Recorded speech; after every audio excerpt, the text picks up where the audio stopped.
हमारे लिए बहुत ही हर्ष का विषय है कि डॉक्टर शर्मा हमारे परिवार के सदस्य हैं, हमारे योग परिवार के सदस्य हैं। हम लोग साथ में योग करते हैं रोज। तो आज हम आपको समय दे रहे हैं कि आप अपने आयुर्वेद से संबंधित आप अपनी समस्याओं के अगर आप कोई सॉल्यूशन चाहते हैं। आयुर्वेद हमारे देश की से ही उत्पन्न हुआ है। भगवान धन्वंतरी, जिनको आप लोग जानते होंगे, समुद्र मंथन के समय जिन्होंने इसका आविष्कार कह सकते हैं या रचना की थी।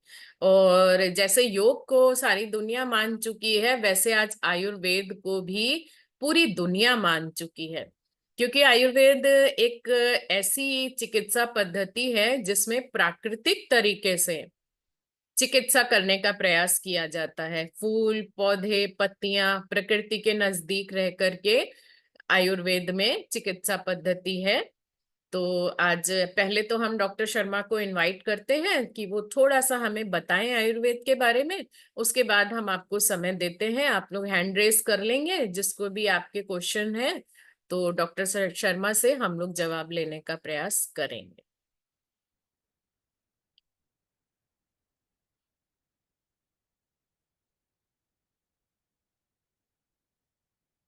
डॉक्टर शर्मा, आपका बहुत बहुत स्वागत है। हाँ सर, आप अपने आप को अनम्यूट कर सकते हैं। ओम सर, योगे। सबसे पहले हम जानना चाहते हैं कुछ आयुर्वेद के बारे में, क्योंकि कुछ लोगों को बिल्कुल भी जानकारी नहीं है। एलोपैथी पता है, होम्योपैथी पता है, आयुर्वेद सुनते भी हैं। वो आयुर्वेद का नाम सबने सुना होगा, लेकिन आयुर्वेद एक्चुअली में क्या है ये बहुत सारे लोगों को नहीं पता है। तो पहले तो हम इसी से शुरुआत करते हैं कि आयुर्वेद क्या है। जी जी।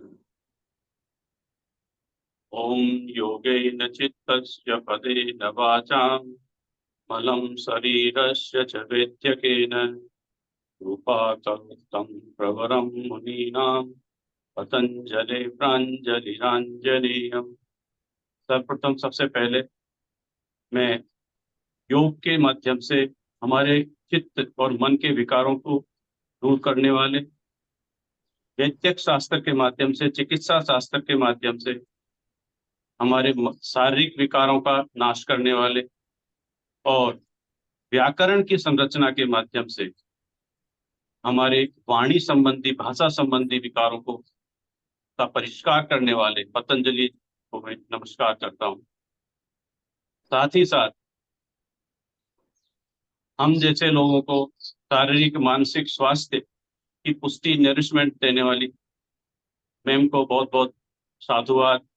और निश्चित रूप से मैम का जो कार्य है समाज के लिए अतुलनीय कार्य है, स्तुत्य है। और इस तरह का जो कार्य है हम लोगों के लिए भी मोटिवेशनल। सभी सात्विक मन और पवित्र आत्माओं को प्रणाम। आयुर्वेद हमारी भारतीय पद्धति है। इसको आयुर्वेद वेद के नाम से जानते हैं। इसको पंचम वेद, पांचों आचार, यजुर्वेद, सामवेद, अथर्ववेद, ऋग्वेद, इनके बाद पांचवा वेद आयुर्वेद को माना गया है। यह बहुत प्राचीन पद्धति है। ऋषियों के द्वारा इस इन ग्रंथों का, इस चिकित्सा पद्धति का की संरचना की गई है। तो इसलिए कहा जाता है कि ये जो शास्त्र है वो इटर्नल साइंस है। इसमें कहीं जो सिद्धांत जो बनाए गए हैं, जो चिकित्सा का प्रणयन किया गया है, संरचना की गई, वो ऐसे लोगों के द्वारा की गई है जो समाज की के कल्याण के लिए कार्य करने वाले थे। उनका किसी तरह से व्यावसायिक दृष्टिकोण नहीं रहा। तो जो भी दृष्टिकोण, जो भी चिकित्सा पद्धतियां बनाई गई वो बहुत अकाट्य और बहुत ही हमारे लिए लाभदायक। अब आयुर्वेद, आयु ये दो शब्दों से बनता है, आयु और वेद। आयु जो शब्द है उसका बहुत व्यापक अर्थ। आयुर्वेद में आयु को शरीर, इंद्रिय, सत्व और आत्मा, ये जो चार चीजें हैं, हमारे चार कंपोनेंट है।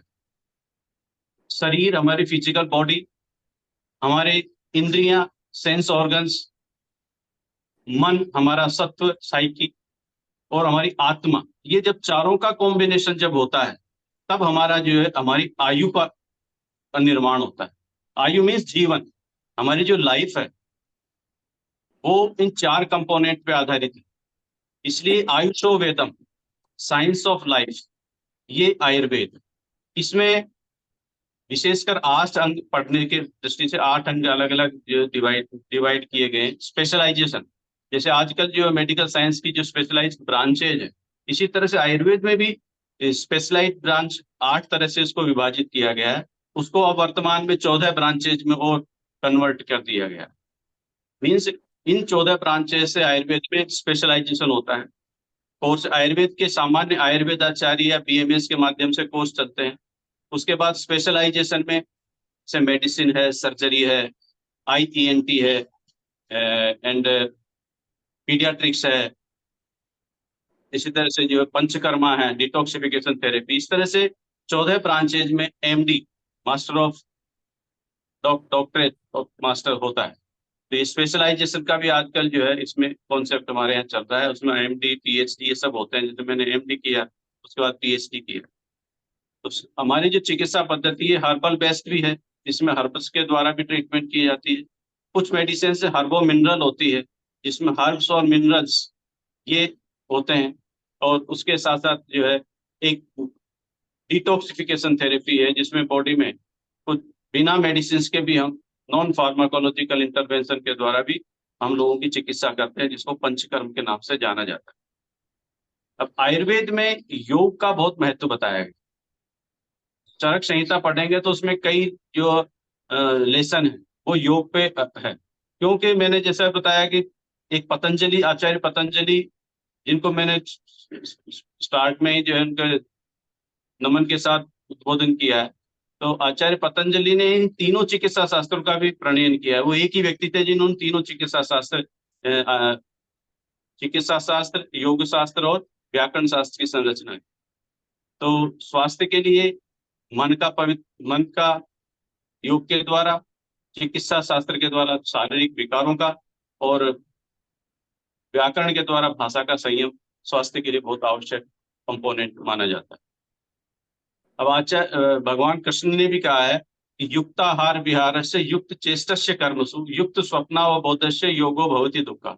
मीन्स आहार और विहार, हमारा डाइट किस तरह, डाइट प्रॉपर डाइट होना चाहिए, हमारा एक्टिविटीज प्रॉपर होनी चाहिए, हमारा सोने का और जगने का, वेकनिंग टाइम और स्लीपिंग टाइम हमारा प्रॉपर होना चाहिए।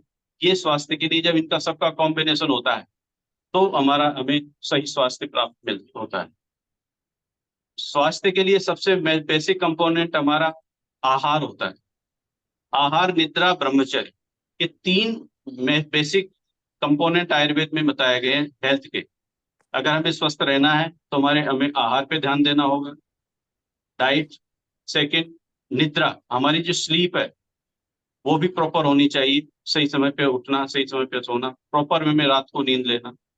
और ब्रह्मचर्य, ब्रह्मचर्य से मीन्स जो है controlled merit life, discipline merit life, ये भी हमारे लिए बहुत आवश्यक होता है।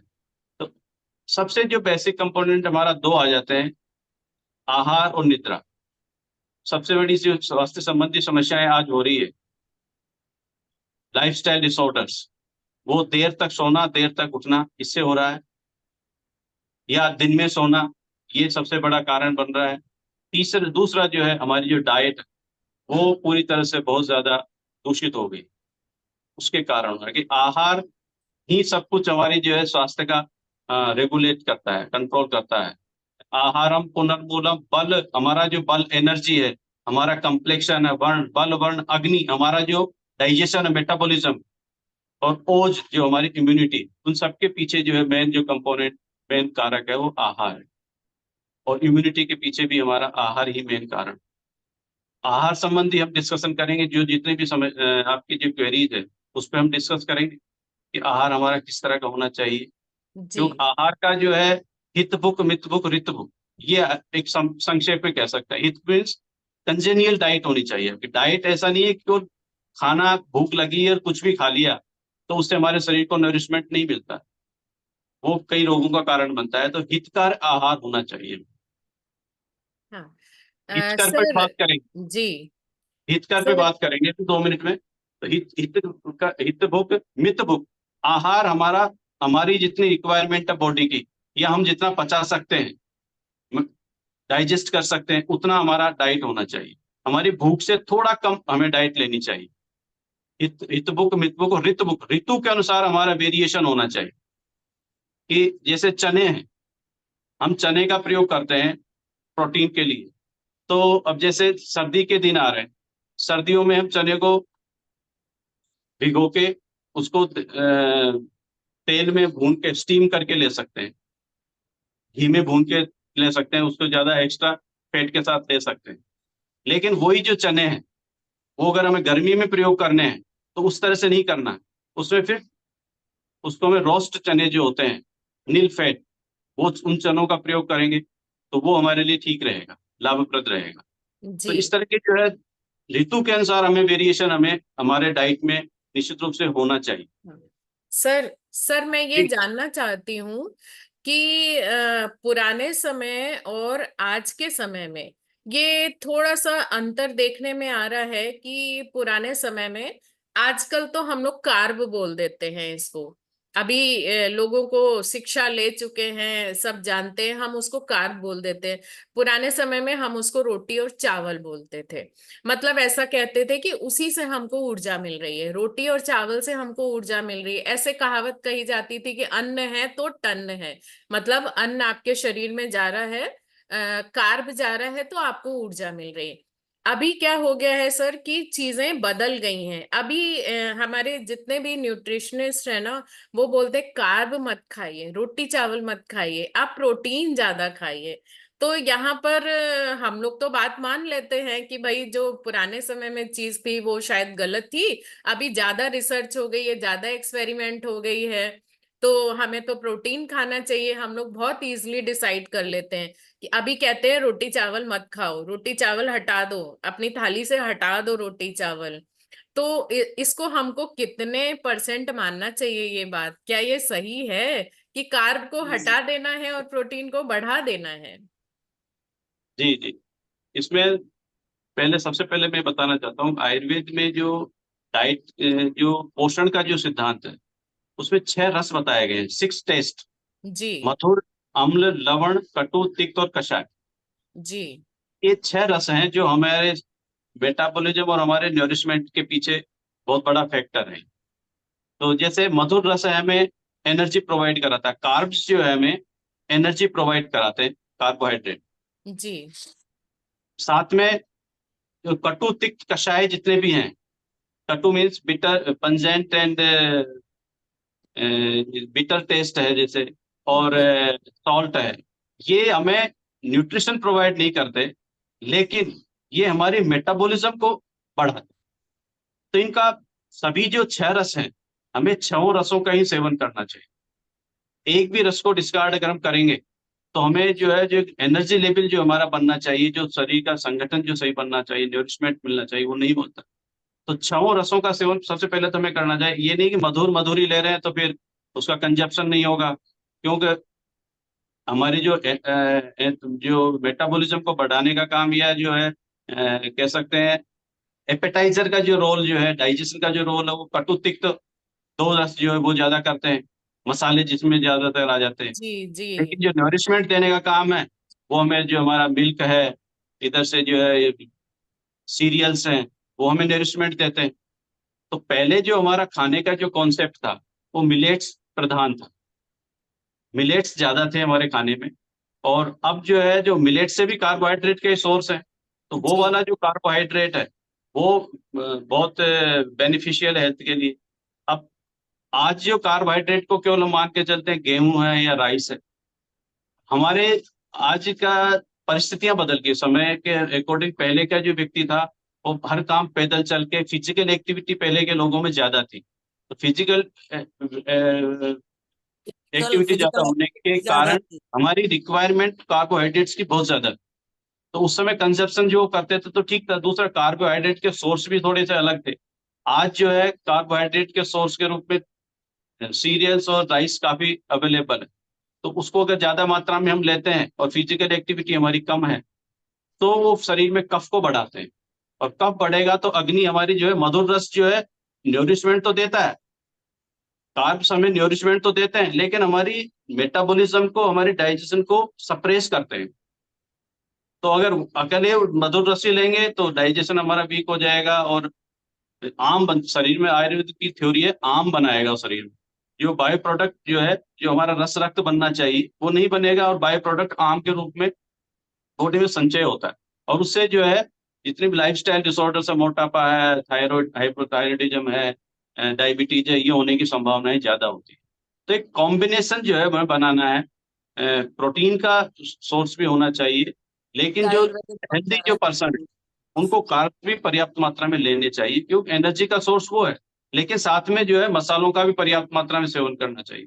समय ऐसा बीच में आ गया जी। था, मसालों के बारे में लोगों की धारणा ये हो गई थी कि मसाले कम से कम खाइए। मसाले तो हमारे औषधि है, औषध है हमारी औषध।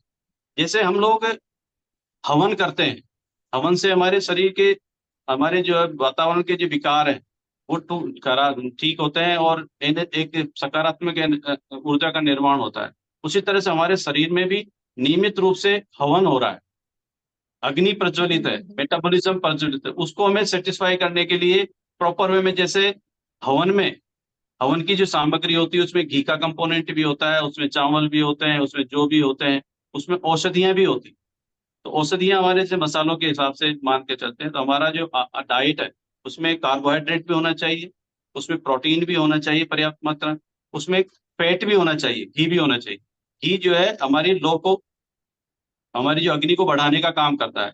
अगर हम हवन कर रहे हैं और उसमें घी नहीं रखेंगे, घी नहीं डालेंगे, तो वो जो है सप्रेस हो जाएगी धीरे धीरे जी। उसको। जी। जी, मंजू अग्रवाल जी अनम्यूट कीजिए। हाँ सर, नमस्कार। सर, मेरा प्रश्न ये है, मैं रूमेटेड आर्थराइटिस की पेशेंट हूँ। डॉक्टर ने मुझको दोनों घुटने बदलने की सलाह दी है, और मेरा वेट काफी है, तो मुझे सबसे पहले वेट कम करना है। तो उसके लिए मेरा डाइट चार्ट क्या होगा? जी मैम, देखिए, आर्थराइटिस जो है एज रिलेटेड प्रॉब्लम है। पहले 60 के बाद में ये स्थितियां आती थी, वर्तमान में ये थोड़ी सी अर्ली स्टेज में आने लगी, क्योंकि हम लोग आहार विहार इस तरह से हो गया। तो संधिवात इसको बोलते हैं, ऑस्टियो आर्थराइटिस। तो इसमें वायु का एक्यूमुलेशन बॉडी में ज्यादा बढ़ने लग जाता है, तो उससे ये आर्थराइटिस। वायु का स्वभाव है, वात जब बढ़ जाता है तो वायु का स्वभाव है किसी भी चीज को सुखाने का स्वभाव। जैसे कपड़े हमारे वायु के प्रवाह से सूखते हैं, उसी तरह से हमारे शरीर में हमारे जितने भी टिश्यूज हैं, अगर शरीर में वायु बढ़ जाता है तो टिश्यू में उनके सूखने का प्रक्रिया, उनको एट्रोफी और डिजनरेशन उनका होने लग जाता है। तो आपको जो न्यूरिशमेंट जो लेना है, वो जी। हमारे हितकर आहार जितने बताए गए, कंजेनियल डाइट, जैसे पर्याप्त मात्रा में आपको घी का सेवन एक करना चाहिए। घी, देशी घी, गाय का घी, वो पर्याप्त मात्रा में आप लें। तेल का प्रयोग भी पर्याप्त मात्रा में करें, जितना आपके लिए सूट करता है। साथ ही साथ जो है, आप दालों का प्रयोग नियमित रूप से आप करें। तीसरा, जो है खाने में, मिल्क जो दूध है, वो भी कफ को, और जो है आपका जो साइनोवियल मेम्ब्रेन है, साइनोवियल फ्लूइड है, साइनोवियल फ्लूइड को निर्माण जितना भी करते हैं, वो हमारे ओमेगा 3 के सोर्स जो है, उससे निर्माण होता है। तो ड्राई फ्रूट्स में जैसे आप बादाम ले सकते हैं, रात को भिगो के सुबह उस बादाम का यूज कर सकते हैं, मिल्क के साथ ले सकते हैं। जी। साथ में तेल और घी का प्रयोग पर्याप्त मात्रा में करें। और जी सर। प्रोटीन का भी इंटेक जो है, जो दालें हैं, उनका इंटेक आप बढ़ाएं। साथ ही हम्म। मसाज आपको निश्चित रूप से करनी चाहिए। तेल से जो है, तिल का तेल ले लें या सरसों का तेल ले लें, उससे, तेल से अगर आप मालिश करते हैं तो आपके मसल्स की स्ट्रेंथ बढ़ती है, ब्लड का सर्कुलेशन बढ़ता है। और ब्लड का सर्कुलेशन बढ़ेगा तो जो नी जॉइंट्स है, उनका नरिशमेंट बढ़ेगा, वहां पे सर्कुलेशन बढ़ेगा। सर, पर इसमें डाइट में आपने बताया है, तो वेट में घी भी कम कहते हैं खाने के लिए, और दाल खाने से यूरिक एसिड बढ़ता है क्योंकि प्रोटीन पहुंचता है, नहीं, ऐसा हाँ, कहा जाता है। और दालों एक। में क्या है, जी सर। दालों में जो मूंग की जो दाल है, वैसे तो प्यूरिन दालों में से मानते हैं, प्यूरिन होता है और वो यूरिक एसिड बढ़ाता है। लेकिन जो मूंग की दाल है, मुद्गदाली गदव्याली कहा गया है। मूंग की दाल को आयुर्वेद में बताया कि रोगों का नाश करने में सबसे सक्षम। तो रोगी व्यक्ति को अगर मूंग की दाल अगर हम लेते हैं सही जी सर। कंपोनेंट सही मात्रा में, तो जी वो जी यूरिक एसिड को उतनी मात्रा में नहीं बढ़ाएगी। बाकी की जो दालें जितने भी है, राजमा है, जी उड़द जी की दाल है, ये चीजें संभावना है वो ज्यादा बढ़ाएगी। तो हमें प्रोटीन जो लेना है तो दालों से ही जो वेजिटेरियन लोग हैं उनके लिए तो जी प्रोटीन का सोर्स या तो मिल्क हो सकता है या दालें हो सकती है। तो दालों में आपको मूंग की दाल का प्रयोग ज्यादा से ज्यादा करें, वो डाइजेस्ट भी जी जल्दी हो जाती है और हमें प्रोटीन भी प्रोवाइड कर। जी सर। सर मिल्क दूसरा तो फैट आपका प्रोटीन बढ़ाता का सोर्स है बादाम ने मैंने बताया। तो है। बादाम जी में ल्यूब्रिकेशन की कैपेसिटी भी है, तो वो साइनेबल फ्लूइड जो है उसको बढ़ाता है जी और सर। प्रोटीन का सोर्स भी। मूंग की सर दाल छिलके वाली या बिना धुली? छिलके वाली। हाँ, दोनों थोड़ा टेस्ट में वेरिएशन और उस तरह से होना चाहिए। तो कभी छिलके वाली, कभी धुली हुई, कभी दोनों को मिक्स छिलका, और इस तरह से उसको टेस्टी बना के उसको लिया जा सकता है। रीना जी सर अनम्यूट कीजिए। रीना जी अनम्यूट कीजिए। नमस्कार सर, थैंक यू लीना जी।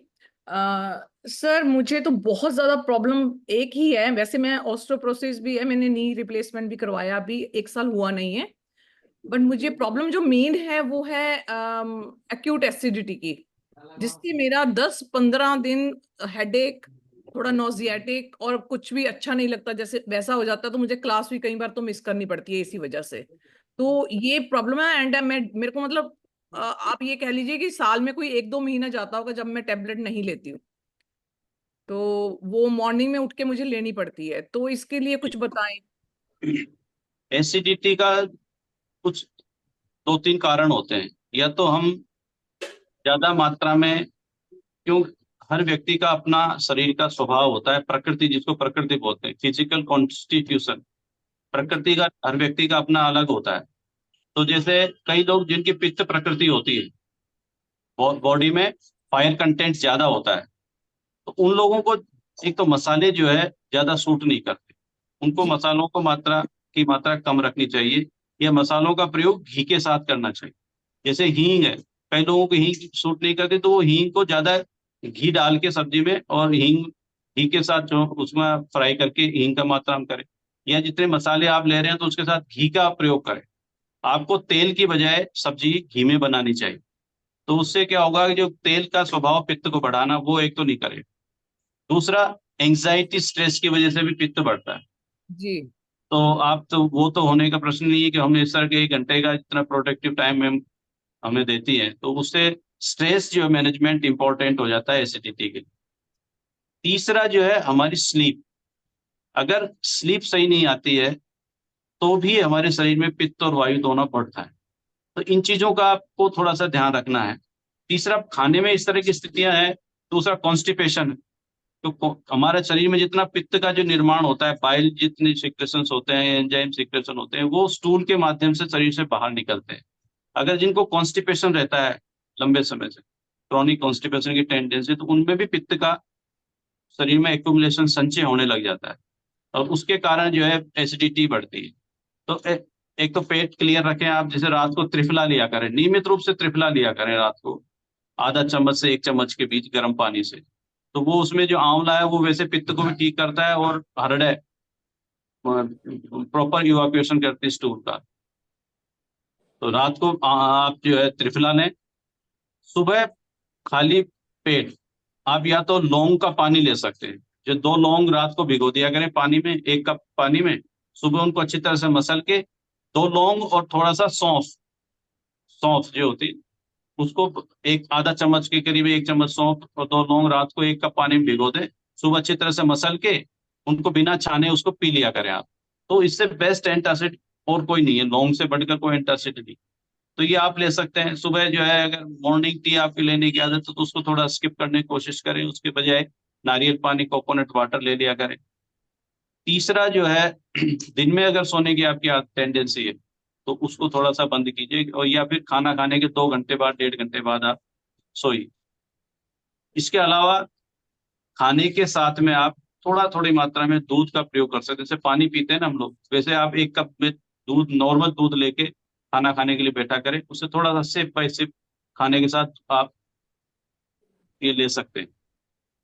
तो इसके अलावा जो है अगर मेडिसिन लेनी है तो एक आता है, आप नाम लिख सकते हैं, अविपत्तिकर चूर्ण, अविपत्तिकर चूर्ण। ये हमारी बॉडी से पित्त को न्यूट्रलाइज भी करता है, एसिडिटी को, एसिड जो फॉर्मेशन ज्यादा हो रहा है उसको, HCl को न्यूट्रलाइज भी करता है। उसके साथ साथ जो एक्सेस अमाउंट हमारी बॉडी में है उसको स्टूल पास करा के लैक्सेटिव इफेक्ट के द्वारा उसको हमें बाहर भी निकालता है। तो ये हाइपर एसिडिटी के लिए सबसे बढ़िया चूर्ण है अविपत्तिकर चूर्ण, अभी thank you herbal based sir, है, थैंक यू। इसको आप प्रयोग कर सकते और सर ये रश्मि जी लेना कैसे अनम्यूट। है? लीना जी एक मिनट जी ले जी जी जी। ये लेना कैसे है अभिपत्ति का चूर्ण? आप अविपत्तिकर चूर्ण खाना अगर जिन कईयों को इतनी हाइपर एसिडिटी होती है कि खाना खाने के बीच में उनको नोजिया टाइप होने लग जाता है एसिडिटी का, तो वो खाना खाने के 10 मिनट पहले 1 चम्मच पाउडर 2 घूंट पानी के साथ ले लिया करें, दोनों टाइम खाने से पहले। और अगर उनको इस तरह का नहीं होता है तो खाना खाने के बाद 1 चम्मच पाउडर गर्म पानी से ले सकते हैं। जी रश्मि रात जी अनम्यूट कीजिए। रात को त्रिफला लेना है, दिन में 2 बार अविपत्ति कर लेना है, तो इससे एसिडिटी की प्रॉब्लम आपकी काफी कुछ हल हो जाएगी। सर उसमें ना आपने जो 2-3 चीजें बताई, एक तो मैं उसको मैं हर खाने में करती हूँ। मतलब इवन कई बार आलू का पराठा भी बनाते हैं तो उसमें भी मैं वो डाल देती हूँ थोड़ा सा पिंच ऑफ। पर ये जो आपने कहा मुझे इंसोम्निया है उस वजह से है, ओवर थिंकर मैं हूँ उस वजह से है। आज तो इंसोम्निया के लिए आप रात को सोते समय अ, जो हमारी सोल है, पैरों का तलवा है, सोल में तेल से अच्छी तरह से मालिश करके मसाज करके सोया करें आप, तो जी जी उससे आपको इंसोम्निया भी ठीक हो जाएगा। दूसरा, हींग का प्रयोग आप कम कीजिए। कम करना हींग है। जो है, हाँ, हींग का प्रयोग आपको कम करना चाहिए, केवल सब्जियों में कीजिए, वो भी देसी घी में भून के कीजिए। और तीसरा, पराठों में हींग का प्रयोग करने की आवश्यकता आपको नहीं है, क्योंकि एक्सेस जा रहा है आपको हींग, हींग ज्यादा मात्रा में आपके लिए ठीक नहीं। जी सर। जी और रश्मि मतलब जी। सरसों का तेल छोड़ के मतलब घी का प्रयोग ज्यादा करें। घी का प्रयोग ज्यादा करना है। पित्त जितने, पित्तिक विकार जितने भी है, पित्त जो अगर किसी का बढ़ा हुआ तो घी का प्रयोग ज्यादा करें।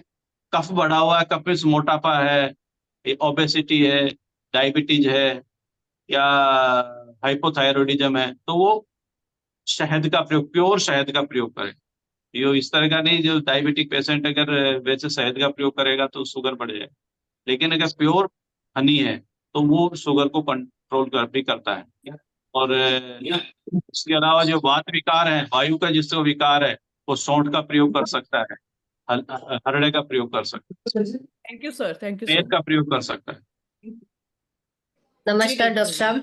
नमस्कार डॉक्टर साहब, मैं आपसे ये पूछना चाहती हूँ कि मैं हर श्रृंगार के पत्तों का एक्सट्रैक्ट लेती हूँ। जी मैम। हर श्रृंगार के पत्तों का एक्सट्रैक्ट लेती हूँ मैं, जी जी जी। क्योंकि मेरे को अर्थराइटिस है, लेकिन है नहीं, मुझे कुछ ऐसे फील होता है क्योंकि मैंने योग से काफी ठीक कर लिया अपने आप को।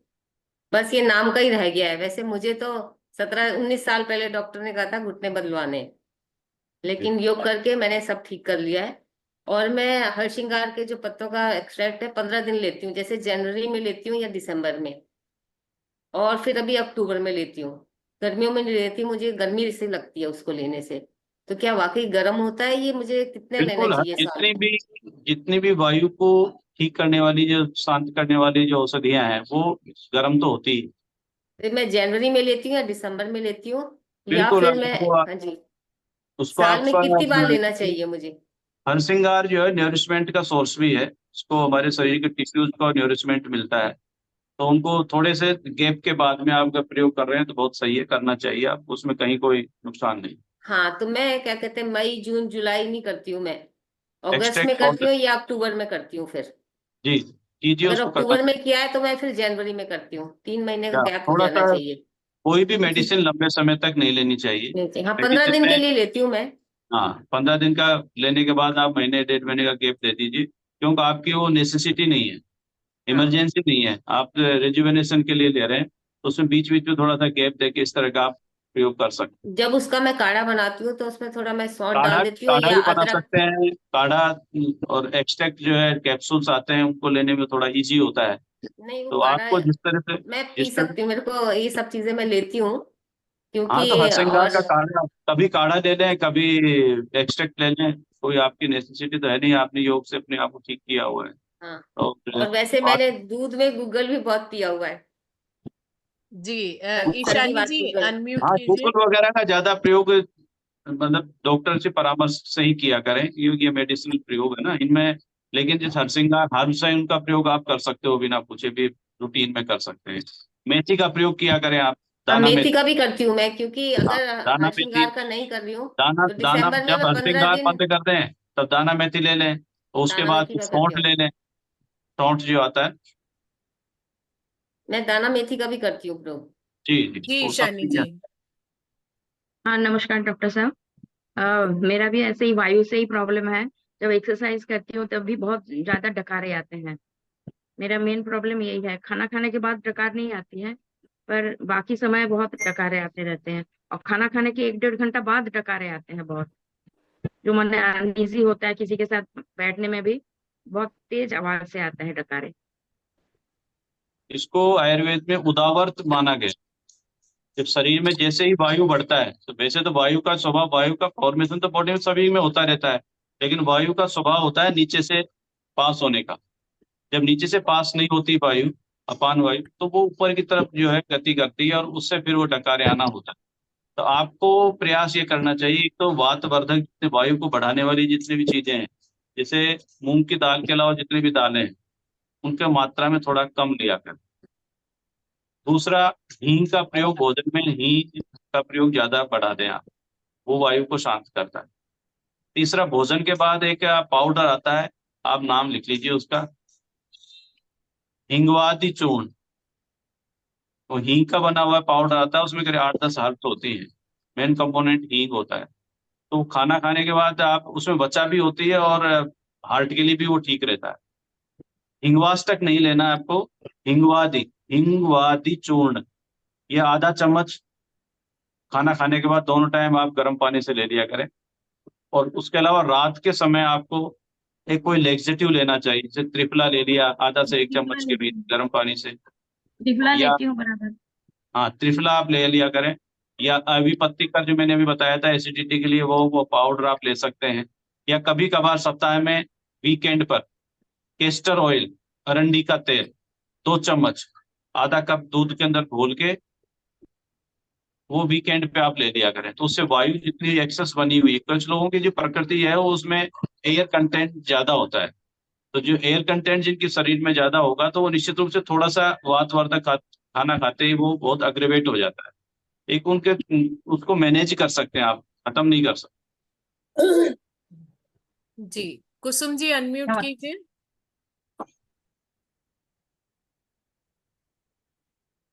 नमस्कार डॉक्टर साहब।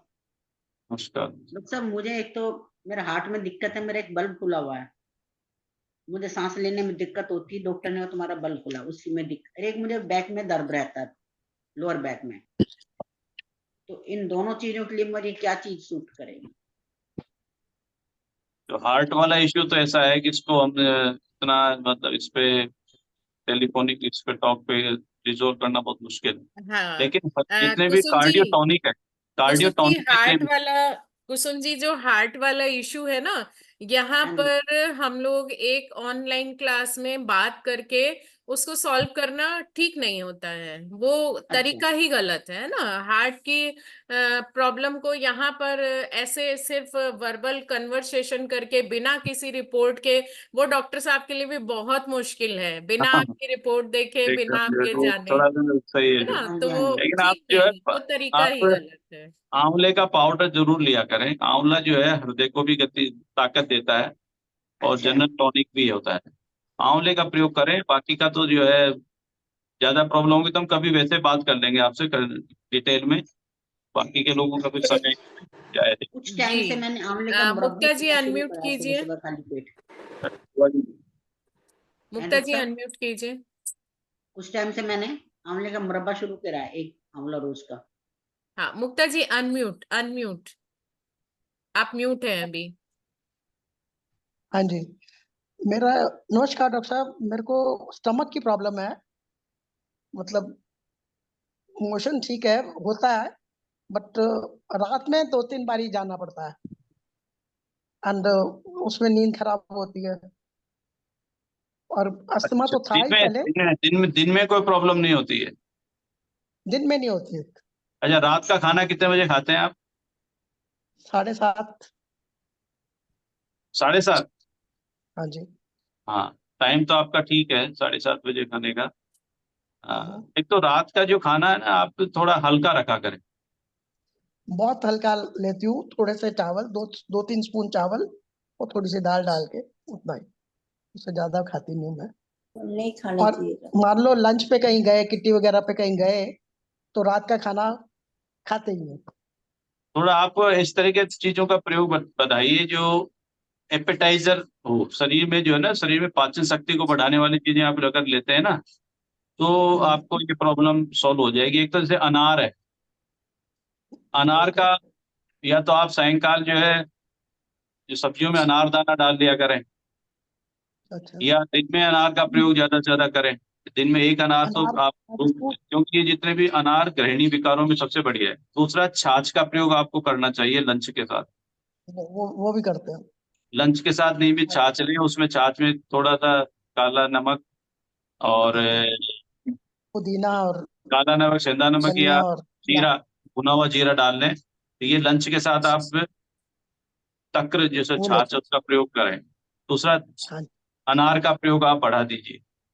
ठीक है। तीसरा जो है, आपको सायंकाल शाम को हल्का खाना आप लीजिए। दूसरा, तीसरा एक दवाई बताता हूँ मैं आपको, द्राक्षासव के नाम से आती है मार्केट, आपको द्राक्षा मेडिकल सब। स्टोर में मिल जाएगी। मुनक्के की बनी हुई पीने की दवाई आती है द्राक्षासव। ये हमारे डाइजेशन को इम्प्रूव करती है। इसको कोई भी व्यक्ति ले सकता है जिसको भी डाइजेशन संबंधी प्रॉब्लम। तो इसे 4 चम्मच द्राक्षासव, 4 चम्मच पानी, खाना खाने के बाद दोनों टाइम आप ले लिया करें। तो 10-15 दिन आप अगर इसको लेंगे ना, तो आपका डाइजेशन इंप्रूव हो जाएगा और ये जो प्रॉब्लम आपकी है वो निश्चित रूप से खत्म हो जाएगी, तो कम हो ऐसा जाएगी। था, मेरे एज को एक टाइम। रिलेटेड है ना, इसमें गृहिणी विकार के रूप में मान सकते हैं इसको। हमारी जो ड्यूडेनम का जो वर्क है, वो भोजन को रिटेन करके एसिमिलेशन करना है, उसका पाचन करना है। वो जब गृहिणी जब विकृत हो जाती है तो ये स्थितियां आती है। तो उसमें आपको एक ये प्रयोग करना चाहिए। दूसरा, चित्रकादि बटी, एक लिख लीजिए आप नाम, या फिर मेरे से बाद में पूछ सकते हैं। चित्रकादि बटी, ये खाना ग्रुप, खाने के पहले 2 गोली चूस लिया करें। डॉक्टर साहब प्लीज ग्रुप में आप नाम जो दवाइयाँ बता रहे हैं सबको जी। नाम दे देंगे तो बेटर होगा। हाँ ऐसे तो सर, मुक्ता जी आप ग्रुप में लिख करके बता दूंगी मैं, ठीक है। हाँ हाँ, मैं बता दूंगा हाँ, जिन जिनको भी। अर्चना, अर्चना भार्गव जी अनम्यूट कीजिए। मुक्ता जी लिख करके ग्रुप में बता देंगे तो आप नोट कर लीजिए। ठीक है जी, thank you. Archana ji unmute कीजिए, जल्दी जल्दी अनम्यूट करते जाएं। हाँ, अभी आप म्यूट हैं, अर्चना जी म्यूट हैं आप।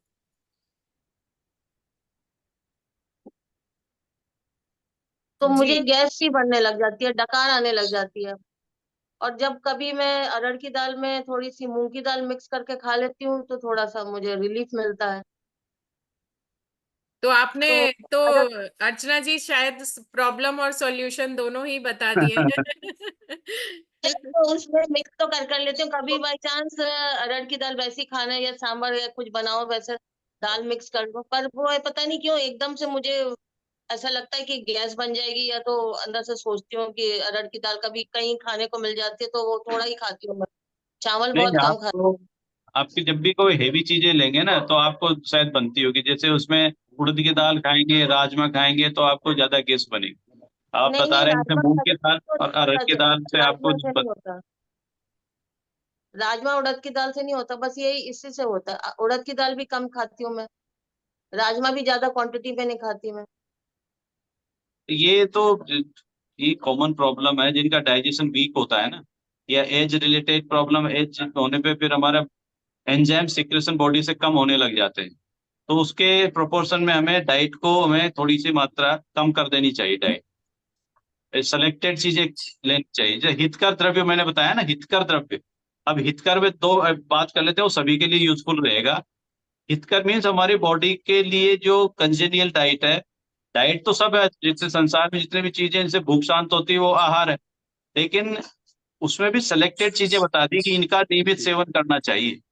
बाकी का तो कभी कभार कर लें। जैसे सीरियल्स में है गेहूं, जौ और चावल, ये 3 चीजें हैं जिनका नियमित रूप से इनका सेवन हमें करना चाहिए।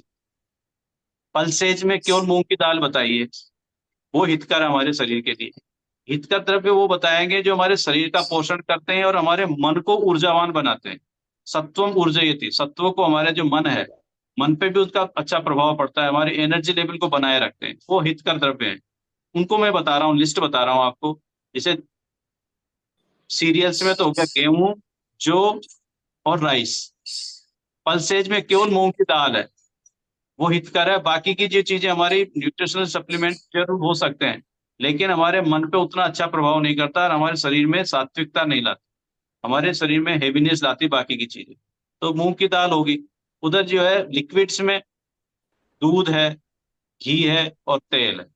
इनका प्रयोग जो है आप नियमित रूप से कर सकते हैं। एक शहद, हनी, हनी का प्रयोग भी जो डायबिटिक है वो छोड़ दें, उसके अलावा जितने भी लोग हैं उनको 1 चम्मच शहद नियमित रूप से दिन में लेना ही चाहिए। वो मोटापे को भी कम करता है, डाइजेशन को बढ़ाता है, हमारे न्यूरिशमेंट भी देता है। इसके साथ अब आ जाता है वेजिटेबल्स। अब वेजिटेबल्स में 3-4 वेजिटेबल बताई गई जो हितकर है, उनका प्रयोग नियमित करना चाहिए, बाकी को कभी कभार कर लिया करें। जिनमें जैसे घिया है, परवल है, टिंडे हैं, ये जो है द्रव्य हितकर द्रव्य। इसी तरह से साग है, लीफी वेजिटेबल्स, उनमें बथुआ है, बथुआ सबसे बढ़िया माना गया है। तो इस तरह से फ्रूट्स हैं, फ्रूट्स में अनार है, मुनक्का है, आंवला है, हरड़ है, ये फल माने गए। तो हरड़े का प्रयोग भी नियमित रूप से बताया गया है, आंवले का प्रयोग भी नियमित रूप से किसी न किसी रूप में करना है। अब उसको ज्यादा नहीं कर सकते हैं तो त्रिफला के रूप में ले सकते हैं, जिसमें हरड़े बैड़ा तीनों आ जाते हैं। तो हरड़े का प्रयोग नियमित करें, आंवले का प्रयोग नियमित करें। इसके साथ अनार जो सबसे बेस्ट फल माना गया है, उसका प्रयोग करें, या मुनक्के का प्रयोग ज्यादा से ज्यादा बढ़िया बताया गया। इस तरह से ये हमारे हितकर द्रव्य हैं। इनका निश्चित रूप से हमारी डाइट में अगर रोज हम शामिल करते हैं तो न तो हमें डाइजेशन संबंधी प्रॉब्लम होगी, न ही हमारे एनर्जी लेवल कम रहेगा। ये सब चीजें मैनेज कर ले। हाँ, लीना जी पूछिए। एक खजूर का प्रयोग बताया गया, उसका प्रयोग भी रोज एक खजूर नियमित रूप से लें। नमस्ते सर। नमस्कार। सर मेरे को घबराहटी बहुत रहती है, मैं कुछ भी थोड़ा सा योगा वगैरह करती हूँ बहुत घबराहट होती है। तो घबराहट का एक कारण, 2 कारण होते हैं। या तो एंजाइटी, हम अननेसेसरी की कोई फियर लेके चल रहे हैं, एक तो ये हो सकता है।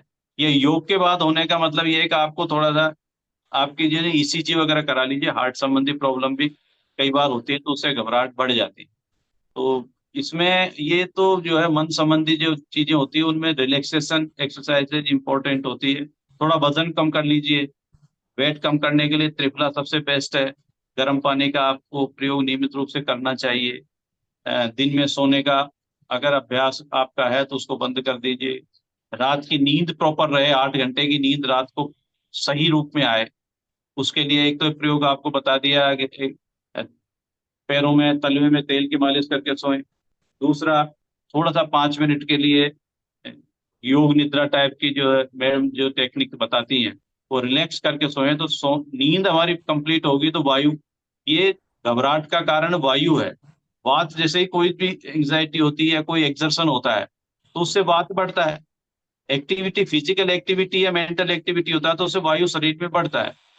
हमारे शरीर में हमारा जो शरीर है 5 महाभूतात्मक है। 5 महाभूतों से हमारा शरीर का निर्माण होता है, और उसमें भी जो 3 महाभूत हैं, जल महाभूत, उसको कफ बोलते हैं आयुर्वेद में, और अग्नि महाभूत को पित्त बोलते हैं, और वायु महाभूत को वात बोलते हैं। ये 3 महाभूत इंपॉर्टेंट होते हैं। तो हमारा जो है तो खान पान से या फिजिकल एक्टिविटी ज्यादा होगी तो वात बढ़ जाएगा, कम होगी तो कफ बढ़ जाएगा। तो इससे इस तरह से आपको जो है एंजाइटी को लेवल को नॉर्मल रखें और खान पान अपना नियमित रूप से सही रखेंगे तो ये आपका जो घबराहट है वो फिजिकल एक्टिविटी के बाद बढ़ता है, तो वो मैनेज हो सकता है। या फिर आप जो है कोई न्यूरोटॉनिक्स आते हैं, वो आप लिया करें।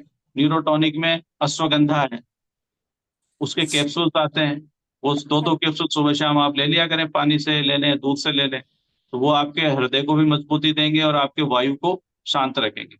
सौंठ का प्रयोग आप कर सकते हैं, हरड़े का प्रयोग कर सकते हैं। वात को शांत रखेंगे तो आपकी घबराहट जो है निश्चित रूप से कम होगी। Thank you sir. ठीक है। रूपम जी पूछिए। गंगा के सर नमस्कार। अभी तो बालों के बारे में बताइए। बाल मेरे 4 महीने से बहुत ज्यादा झड़ रहे हैं, करना चाहिए? वात, बाल बाल अच्छा, हेयर फॉल ज्यादा हो रहा है। जी सर। हेयर फॉल का जो कारण होता है ना, वो है पित्त। शरीर में जब पित्त बढ़ जाता है या हमारे शरीर में वात बढ़ जाता है, न्यूरिशमेंट जब हमारी बॉडी को नहीं मिलता है तो बाल झड़ना विशेषकर होता है, या फिर डैंड्रफ होता है। तो वो आप देख लीजिए, डैंड्रफ अगर है तो उसका तो एंटी फंगल ट्रीटमेंट जो होता है शैम्पू वगैरह का यूज करके उसको हम सही कर सकते हैं। और दूसरा जो है न्यूरिशमेंट आप दीजिए बॉडी को। न्यूरिशमेंट में भी ऐसी चीजों से न्यूरिशमेंट हमें देना है जो पित्त को शांत करने वाले हैं, जैसे आंवला। आंवला हमारे शरीर में आयरन का सोर्स भी है और पित्त को भी शांत करता है। तो आप आंवले का प्रयोग कीजिए। आंवला 1-1 चम्मच पाउडर आंवले का सुबह शाम ले सकते हैं, या 1-1 आंवला सुबह शाम सब्जी में प्रयोग कर सकते हैं। 2 आंवले रोज करने। ये आंवले का अभी 10-15 दिन और आंवले का मुरब्बा भी प्रयोग कर सकते हैं। उसके बाद सर्दियों में च्यवनप्राश आ जाता है, वो कर सकते हैं। तो एक आंवले का प्रयोग से आप आयरन को मेंटेन कर सकते हैं। तीसरा जो है मुनक्के का प्रयोग करें आप। मुनक्का जो है आयरन का सोर्स भी है, ग्लूकोज का सोर्स भी है। साथ ही साथ जो है मुनक्का हमारी बॉडी को डिटॉक्स करता है, लेक्सेटिव इफेक्ट भी उसका होता है। तो मुनक्के कम से कम जो है 10 मुनक्के, 1 खजूर सुबह सुबह आप लिया करें, या दोपहर में ले लिया करें 3-4 बजे के लगभग, जब थोड़ा सा कुछ खाने का मन करता है उस समय आप इसको लिया करें। तो इससे आपका मधु जी न्यूरिशमेंट अनम्यूट मिलेगा। कीजिए। मधु जी अनम्यूट कीजिए।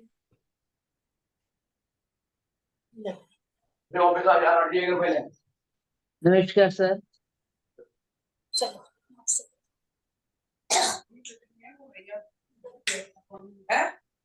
जी मधु जी पूछिए। नमस्कार जी डॉक्टर साहब। नमस्कार मैडम। मेरे को है ना थोड़ी सी ना नींद की प्रॉब्लम है। मैं रात को गोली लेके भी सोती हूँ तभी नींद नहीं आती मेरे को, जी और आती है तो फिर एकदम खुल गई तो फिर वो उसके बाद आती नहीं है। जी जी। हाँ, तो नींद का तो नींद जो है पूरा तरह से मन का ही विषय है। एंग्जाइटी, फियर, सबकॉन्शियस माइंड में कुछ चीजें पड़ी रहती है, उससे हमारी ये चीजें रहती है। तो वो तो मैम उसका समाधान करेंगे लेने के में। जी इसके साथ कुछ ललिता मैं जी। मेडिसिनल इंटरवेंशन आपको बता देता हूँ, जिसको आप घर पे रह के कर सकते हैं। उसमें किसी चिकित्सक की उसकी आवश्यकता नहीं है, परामर्श की आवश्यकता नहीं है आपको। एक तो मैंने बताया कि पैरों के तलवे में सोते समय तेल की मालिश करके सोया करें। वो मैं दूसरा क्रीम की करती हूँ। दूसरा भोजन के बाद हाँ आप जी। आज से 2 चीजें मैं बता रहा हूँ, मेडिसिन है वो, उनका प्रयोग प्रारंभ कर दें। जैसे एक तो सारस्वता रिस्ट, लिख के भेज दूंगा बदले में आपको। ठीक है सारस्वता रिस्ट जो पीने की दवाई आती है, उसके साथ एक मांसाहारी कषायम आता है। दोनों को अगर आप मिला के लेते हैं ठीक है। तो बराबर का पानी, जिसे 10-10 ml दोनों होगी, 20 ml हो गया। उसके अलावा 20 ml पानी मिला के खाना खाने के बाद आप दोनों टाइम ले लिया करें। तो इससे ये न्यूरोटॉनिक का काम करते हैं। हमारे जो न्यूरॉन्स है वो रिलैक्स होते हैं, वो स्ट्रेंथन होते हैं, और हमारी जो है कामनेस बढ़ती है। तो उससे नींद दिन का में प्रक्रिया उतनी बढ़ती नींद आती है, दिन में उतनी नींद आएगी, रात को नहीं आएगी है। और बिल्कुल भी। दूध का प्रयोग करें आप। दूध का प्रयोग किया करें, दिन में छाछ का प्रयोग किया करें। कफवर्धक चीजें जितनी भी है ना, कफ को बढ़ाने वाली चीजें हैं, हाँ जी। वो उनका प्रयोग आप बढ़ा देंगे ना, तो आपको जैसे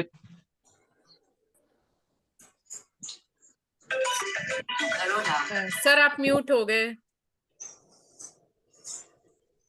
ललिता जी वैसे हम अनम्यूट जो कर है लीजिएगा। वैसे हम गाय का दूध रिकमेंड करते हैं, लेकिन जिन लोगों को इंसोम्निया की प्रॉब्लम है उनको गाय के दूध से ज्यादा बेटर है भैंस का दूध।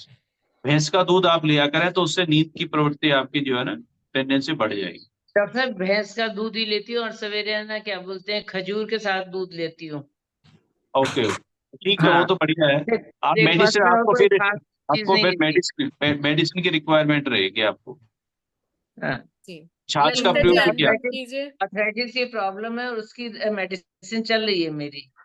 जी नहीं, इसके लिए जो है हाथ पैर में थोड़ी वीकनेस सी न्यूट्रोफिट जो है लगती है। कुछ वैद्य रसायनों का प्रयोग मैं लिख दूंगा, मैं आपको बता दूंगा, तो उस पे उन मेडिसिन को आप ले लिया करें, तो इससे 10-15 दिन में आपका क्रम बनेगा। ऐसा नहीं है लेते ही कोई ट्रैंकुलाइजर का काम नहीं करेगी कि लेते ही नींद आने लग जाएगी, लेकिन 5-7 दिन में आपका क्रम बन जाएगा, नींद आपको नॉर्मल आने लग जाएगी। हमारा प्रैक्टिस में इन चीजों से हम जो है इंसोम्निया के पेशेंट को खूब ट्रीट करते हैं, बहुत अच्छी सक्सेस मिलता है। ललिता जी लेकिन दिन में पूछिए। ज्यादा नींद आ जाती है मॉर्निंग सर। जी नमस्कार। मुझे ना हाइपोथायरॉइडिज्म है, 125 mg मेडिसिन लेती हूँ सर, और अब ना सर बीपी भी फ्लक्चुएट होने लगा है सर, लो होता है हाई होता है, इसलिए क्या डाइट वगैरह फॉलो करें hypothyroidism sir? 125 mg medicine sir. हाँ, हाइपोथायरॉयडिज्म का मतलब ये है कि आपका जो है धात्वग्नियां जो है, हमारी जो अग्नि है, मेटाबॉलिज्म है, वो वीक हो रहा है। तो उसके लिए तो जो प्राणायाम और आसन वगैरह जो हम करते हैं वो तो आप कंटिन्यू रखिए। उसके साथ साथ जो है सौंठ का प्रयोग, और सौंठ और हरड़ इसका प्रयोग आप बढ़ाइए। पाउडर बना लीजिए, 50 ग्राम सौंठ, 100 ग्राम 100 ग्राम हरड़, अच्छा सर। इन दोनों को मिला के आप जो है सुबह शाम, मॉर्निंग इवनिंग दोनों टाइम, सुबह खाली पेट लेना है आपको आधा चम्मच, ठीक है सर। रात को सोते समय लेना है आधा चम्मच, गर्म पानी से लिया करें। ठीक है ये सर। कफ जब कम होगा तो अपने आप ही जो आपका जो हाइपोथायरॉइडिज्म की कंडीशन। दूसरा, जितना फिजिकल एक्टिविटी आप कर सकते हैं कीजिए, दही बंद कर दीजिए। ठीक है दही जो सर। है हाइपोथायरॉइडिज्म को ठीक नहीं होने देता है। दही की जगह पे आप छाछ का प्रयोग करें। घी का हाँ जी। जितना आप कंज्यूम कर सकते हैं वो घी का प्रयोग कीजिए, गाय का घी, तेल, इनका प्रयोग, दालों का प्रयोग कीजिए, सबका, विशेषकर हाँ मूंग की जी दाल, सर। इनका कीजिए। जी और और वीना जी। सर ये जो पानी सुबह जो लेना है, सौंठ का हरड़ का, दवाई के बाद लेना है सर? नहीं नहीं, मॉर्निंग में खाली पेट ले लिया करें गर्म पानी से, ठीक है सर। ओके। दवाई के अलावा। नमस्ते दवाई तो डॉक्टर। आपकी चल रही है, इसमें यहाँ पे बैठ के दवाई को हम बंद करने में सक्षम नहीं रहेंगे, तो अपने आप ही जब नॉर्मल आने लग जाएगा तो आप डोज कम कर दीजिए धीरे धीरे कर। सर मेडिसिन के आधे घंटे बाद ले लेना? हाँ, मेडिसिन के आधा घंटे 1 घंटे बाद ले सकते हैं। ठीक है सर। Okay sir. जी वीना जी। डॉक्टर साहब नमस्कार। डॉक्टर साहब मेरे ना एनर्जी लेवल एकदम 0 रहता है, पूरे टाइम में इतना थकी रहती हूँ, दिन भर सोती हूँ या खाती हूँ, कुछ नहीं करती हूँ। आप प्लीज कोई एनर्जी के लिए कुछ बता दीजिए। देखिए, अभी हमने हितका द्रव्यों का डिस्कशन किया था। हितका द्रव्य जो होते हैं ना, उनकी विशेषता यही है, आचार्य चरक ने कहा है कि जितने भी हितका द्रव्य जो हमने डिस्कस किए अभी, वो कंजेनियल डाइट आयुर्वेद में जो बताई है, वो हमारे मन को ऊर्जावान बनाते हैं, हमारे मन को प्रबल बनाते हैं। उनका प्रयोग आप अपनी डाइट में ज्यादा से ज्यादा कीजिए। दूसरा, एनर्जी के लिए आप जो है कुछ मेडिसिन भी आती है, जैसे अश्वगंधा है, उसके कैप्सूल्स अब मार्केट में अवेलेबल है मेडिकल स्टोर पे। 2-2 कैप्सूल सुबह शाम आप ले सकते हैं। एक पीने की दवाई आती है द्राक्षासव, मुनक्के की बनी हुई चटनी आती, मुनक्के की बनी हुई वो लिक्विड आता है, पहले भी हमने डिस्कस किया था। तो वो हमारी अग्नि को बढ़ाएगा, हमारे शरीर में जब मेटाबॉलिज्म प्रॉपर होगा तो हमारी एनर्जी लेवल वैसे ही बढ़ जाएगा। तो आपको द्राक्षासव 4 चम्मच द्राक्षासव, 4 चम्मच पानी खाना खाने के बाद, दोनों टाइम आप ले लिया करें। खाना हल्का लें और निश्चिंत रहें, मस्त रहें, चिंता ना रखें। जब भी आपको समस्या हो ना, एनर्जी लेवल लो हो, तो मैम को याद कर लिया करें। सबसे बड़ी दवाई मैं ही हूँ वीना जी आपके हाँ लिए। जी जी। वाकई में आप हैं। मुझे कभी भी कॉल करिए, एनी टाइम, 24 घंटे में मैं हूँ आपके लिए, हमेशा के लिए। आई नो अंजना जी आप। अनम्यूट कीजिए। अनम्यूट है। सर नमस्कार। नमस्कार। लंग्स की प्रॉब्लम है, लंग्स वीक है और कफ बहुत ज्यादा बनता है। वो सुबह में कफ ना अंदर जाएगा ना बाहर आएगा, तो उसके लिए क्या करूं? बहुत प्रॉब्लम होती है और मुंह ना अंदर से ड्राई रहता है बहुत ज्यादा। आपको वायु भी बढ़ा हुआ है, कफ भी बढ़ा हुआ है, तो आपको जो ड्राइनेस जो है, एक तो आप ऐसी चीजें लिया करें जो आपके पेट को क्लियर करती हो, लेक्जेटिव इफेक्ट जिनका हो। आपको डायबिटीज तो नहीं है? नहीं। डायबिटीज नहीं है आपको, तो चलो ये तो बहुत अच्छी बात है। आप एक तो 10 मुनक्के और एक खजूर सुबह जी सुबह ले लिया कर, जी एक नंबर 1।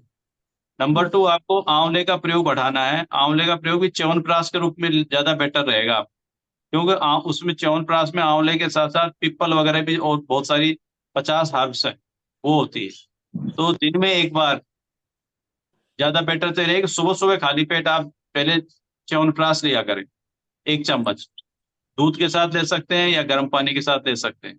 जी। और दिन में मुनक्का ले लिया करें 3-4 बजे, जो थोड़ा मन करता है खाने का, चाय पीने का, उस समय आप मुनक्के ले लिया। मुनक्का तो बीज के साथ, बीज के साथ च्यवनप्राश सबसे बढ़िया लंग्स के लिए जो औषधियां बताई गई ना इतनी सारी, में सबसे बढ़िया च्यवनप्राश माना गया है। तीसरा जो है, रात को सोते समय कोई भी लेक्सेटिव आप ले लें, जैसे त्रिफला ले लिया या हरड़े की बनी भी कुछ औषधि मेडिसिन आती है, टैबलेट भी आती है आजकल, तो हरड़े की टैबलेट भी आती है, वो 3 टैबलेट 4 टैबलेट आप हरड़े की ले लिया करें। पेट को क्लियर रखना जरूरी है, बॉडी डिटॉक्सिफिकेशन रेगुलरली होते रहना चाहिए आपको। दूसरा, आपको दही का सेवन बंद कर दो। वो तो दही से बहुत क्या होता है, लिथार्जिनेस आती है और लंग्स आपको लो एनर्जी फील होगा, तो दही का प्रयोग कम कर दीजिए, इतना सा कीजिए। बाकी जितना कर सकते हैं प्राणायाम बढ़ाइए अपना, प्राणायाम तो सबसे इम्पोर्टेंट है लंग्स के लिए। मुनक्का बीज के साथ खानी है, विदाउट बीज? बीज निकाल कर, मुनक्के का हमेशा प्रयोग जो करते हैं बीज को निकाल के ही किया जाता है। जी पूर्णिमा जी पूछिए। डॉक्टर नमस्कार। एक चीज ये मैं पूछना चाहती हूँ, जैसे हल्दी का दूध रात में लेते हैं तो क्या 12 मास किया जा सकता है? ठीक है, 12 महीने तो हल्दी का प्रयोग जो है शरीर को, जो लोग जिनमें ओबेसिटी है उनके लिए तो ठीक है, क्योंकि वजन कम करती है हल्दी, एंटी डायबिटिक भी है, वजन भी कम करती है। तो 12 महीने प्रयोग, कोई भी औषध का प्रयोग इतना नहीं करना चाहिए। जैसे 1 महीने ले लिया, फिर 10-15 दिन का गैप ले लिया, फिर आपने 10 ले लिया, इस तरह से थोड़ा सा गैप देके करेंगे तो उसका प्रभाव ज्यादा बॉडी में अच्छा तरह से होगा। वरना क्या है, वो बॉडी में फिर वो जो है उसका इफेक्ट इतना होता नहीं है, न्यूट्रलाइज हो जाती है उसकी। तो बीच बीच में थोड़ा गैप दे दिया करें। वैसे तो ठीक है, जो हल्दी की जो गर्मी, हल्दी की तासीर बड़ी गर्म होती है, दूध के साथ लेने से वो न्यूट्रलाइज हो जाती है। तो आप उसको 12 महीने ले, लेकिन थोड़ा थोड़ा बीच बीच में गैप दे दिया। जी मानसी अनम्यूट कीजिए। नमस्ते सर। सर यहाँ पे जो विंटर्स में यूजुअली ये यहाँ पे पूरे कट्स आ जाते हैं, हैंड फिंगर्स पे और लेग्स के टोज पे, और ऑल ओवर दी, मतलब ईयर भी रहता है कभी कभी, लेकिन विंटर्स में बहुत ज्यादा हो जाता है। ये बॉडी में जो ड्राइनेस ज्यादा बढ़ जाती है ना, वायु बढ़ जाता है सर्दियों में, वायु ठंडी के कारण वायु बढ़ने लग जाता है, उसकी वजह से होती है। आप पहले से ही, जब अभी से आप जो है तेल मालिश शुरू कर दीजिए और बॉडी में ओलिएशन बढ़ा दीजिए। जो शरीर में जितने भी जो फैट कंटेंट है हमारा, उसको क्वांटिटी को बढ़ा दीजिए। जैसे खाने में घी को बढ़ा दीजिए, पीने में दूध को बढ़ा दीजिए आप। तीसरा जो है मसाज, ऑयल मसाज आप कंटिन्यू कीजिए। और ड्राई फ्रूट्स, जैसे जैसे बादाम है, बादाम का प्रयोग आप बढ़ा दीजिए। ये क्या विटामिन सी की वजह से भी होता है? नहीं, वैसे तो विटामिन सी अकेला इसके लिए रिस्पॉन्सिबल नहीं है, इसके लिए बहुत सारे विटामिन की डेफिशिएंसी है। जबकि बॉडी में वायु बढ़ेगा तब जो हमारी बॉडी में डेफिशिएंसी आएगी मिनरल्स की, तो बहुत सारे मिनरल्स इसके लिए रिस्पॉन्सिबल है। इसका समाधान जो है ना, किसी एक विटामिन से या एक मिनरल से नहीं हो सकता। उसमें जैसे हमारा घी है, तेल है, दूध है, ड्राई फ्रूट्स है, आंवला है, इसमें मल्टी विटामिन है। तो इनका प्रयोग अगर आप करेंगे ना तो ज्यादा आपको बेनिफिट मिलेगा। Okay, thank you sir. जी बहुत बहुत धन्यवाद सर। सबसे सर सलाह तो बहुत सारी मिली, बहुत सारी एडवाइस भी मिली, लेकिन सबसे ज्यादा इम्पोर्टेंट आज हमारे लिए ये रहा कि आपने हमको टाइम दिया इतना ज्यादा। क्योंकि वो बहुत प्रेशियस था आपका। मुझे पता है आपको हॉस्पिटल जाना है, इसलिए मैं जल्दी जल्दी सबको बोल रही जी। थी कि आप लोग अनम्यूट इसलिए करते इसलिए जाए मैं अपने अपने रोज क्वेश्चन मुझे पूछते। जल्दी जल्दी में मुझे निकलना होता है 8:15 बजे, इसलिए 8 जी बजे मैं हमेशा जो है आप लीव कर देता हूँ। हाँ, आज मैं फोन याद देखती है, हूँ जी फोन याद सर। सर मैं है। देखती हूँ आपको मीटिंग लीव करते हुए, तो जी, इसीलिए मैं चाह रही थी कि सबको सबका समाधान भी मिल जाए और आप टाइम से हॉस्पिटल भी पहुंच पाए। तो ये बहुत इम्पोर्टेंट था और बहुत सारे लोगों को बहुत सारा सॉल्यूशन मिल गए होंगे। और फिर भी अगर आपकी कोई तो क्वेरी है फॉलो तो करें। सर हमारे साथ में हैं, और जो लोग दिल्ली में हैं वो जी हॉस्पिटल जाकर के सर को कंसल्ट कर जी सकते जी हैं, फोन जी। पर बात कर सकते हैं, क्योंकि हम अब कौन से यहाँ पर हॉस्पिटल में आएंगे डॉक्टर और मैम? सर आप कौन पेशेंट से वाला हॉस्पिटल में हैं? रिलेशनशिप जी नहीं जी जी। है, नहीं आप नहीं, कौन से हमारे हम अमरीकी हॉस्पिटल में आएंगे? परिवार फैमिली के की तरह सदस्य हैं। हैं। हम बिल्कुल, सब कि तब भी परिवार के जब भी सदस्य हैं। एडवाइस जो मेरे हॉस्पिटल आए, कहाँ पे है? टेलीफोन पे बात करें, कभी भी करें। जो भी कुछ इस तरह की प्रॉब्लम्स है जिनको फेस टू फेस हम बैठ के ही डिस्कस कर सकते हैं। जी दिल्ली जैसे से पर कुसुम आपको जी, आप पता है, आपको फॉलो हॉस्पिटल करें। हॉस्पिटल जाकर के अगर आप सर को अपनी सारी ना हार्ट के जितने भी टेस्ट हुए उनकी रिपोर्ट्स लेकर उसका के पता जाइएगा, तो फिर सर आपको समाधान दे पाएंगे। ठीक है। और सर सर अपना हॉस्पिटल के बहुत एड्रेस सारे दे लोग देना। पूछ रहे हैं हॉस्पिटल कहाँ पर है। हाँ ये जी, करोल एड्रेस बाग दे में देना। है। करोल बाग में है, बिल्कुल हार्ट ऑफ दिल्ली है करोल बाग, अजमल खान जी रोड। जी उस कौन पे सा? आयुर्वेद यूनानी तिब्बिया कॉलेज। हाँ, वहाँ तो हम जानती जी हूँ, जी मैं जी। पहले वहाँ जाती थी डॉक्टर साहब में हाँ वहाँ। तो बस अब तो कुसुम जी अब जा करके क्या है, सीधे सर सर से अपना मिल फोन नंबर भी लीजिएगा। दे दीजिएगा आप 11 डॉक्टर नंबर साहब। के फोन नंबर कमरे में, दे रूम दीजिए आप नंबर अपना। 11। रूम सुन नंबर लिया 11 में मिलता। कुसुम जी, सुन लिया आपने, रूम नंबर 11। Room number 11। हाँ नोट कर लीजिए, रूम नंबर हाँ 11 जी। में सर मिलेंगे और आप हाँ जी। जाकर के सर से मिल सकती हैं। टाइमिंग सुबह ही? 9 to 11, 9 to अच्छा 12 मान लीजिए, 9 to 12। गुरुद्वारा गली के पास। फॉर हाई चलिए, बीपी। बहुत बहुत धन्यवाद सर, बहुत बहुत बहुत बहुत धन्यवाद। धन्यवाद हम डॉक्टर लोग साहब। धन्यवाद दोनों सर। हाथ ध्यान मुद्रा में रखेंगे प्रार्थना के लिए। जी। पीठ गर्दन बिल्कुल सीधी, आंखें कोमलता से बंद। 2 और 1 के अनुपात में ओम ध्वनि का उच्चारण करेंगे। भरेंगे लंबी गहरी सांस। ओम।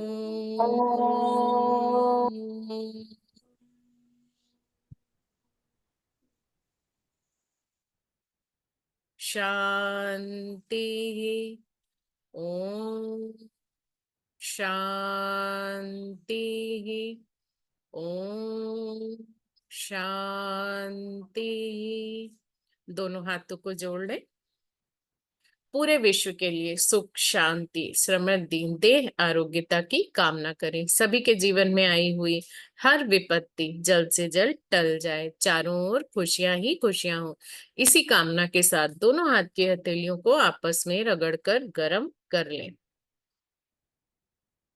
उत्पन्न हुई ऊर्जा को अपने चेहरे और शरीर के साथ ग्रहण कर लेंगे। पद्मासन खोल लेंगे, पैरों को रिलैक्स कर लेंगे। बहुत बहुत धन्यवाद आप सभी का। सर आपका बहुत बहुत, एक बार पूरे हमारे योग परिवार की तरफ से आपका बहुत बहुत धन्यवाद। Thank you so thank you much Leena sir. जी। Thank Radhe Radhe you. आप दीदी। सभी का दिन शुभ हो, मंगलमय हो। आपका राधे भी राधे दिन दीदी। शुभ और मंगलमय हो राधे लीना जी। राधे।